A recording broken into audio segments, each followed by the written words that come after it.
Nigeria, the largest economy in Africa, boasts of a GDP of 477 billion US dollars.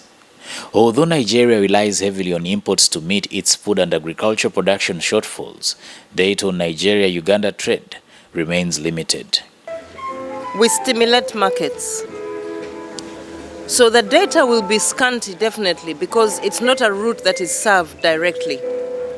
It's not a route that comes even through Entebbe, but the market is going through other airports. So if they can go through those airports, why not Uganda? Our duty is to stimulate that market with frequency and scheduling. For the women supported by UNDP to showcase their products in Nigeria, this route is a shot in the arm for their businesses. But Uganda Airlines coming in and bridging the gap, which is the immobility to transport goods, is a milestone. And it's our link to the huge West African market that so many other businesses, coffee, vanilla, tea, can also tap into.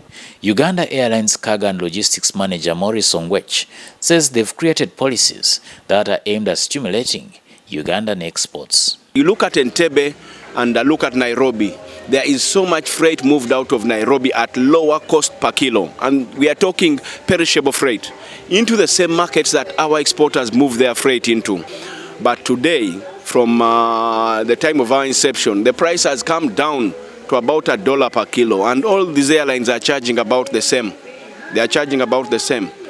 And the question would be, why are they charging about the same? It's because a new player came into the market. This new player has a mandate to make profit, yes, but the new player also has an additional mandate as the national carrier.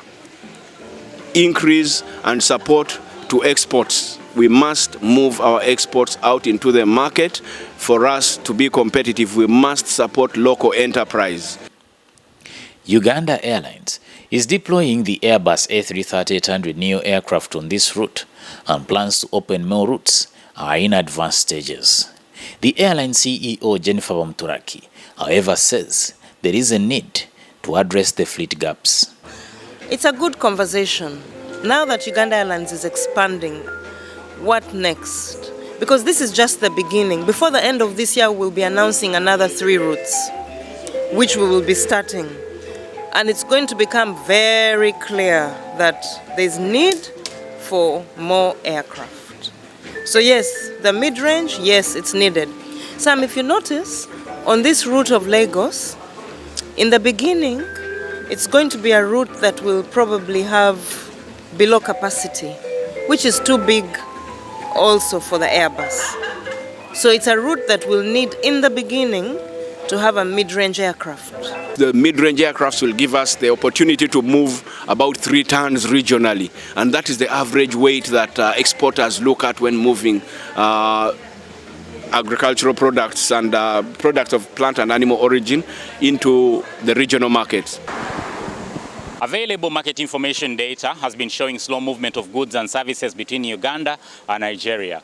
But with the opening of this direct route from Entebbe to Nigeria, many anticipate that this is bound to change and open up the wider East African market to the Nigerian market, boosting of a population of 200 million people. And a GDP that is anticipated to hit 500 billion US dollars, according to the IMF, in the next 1 year.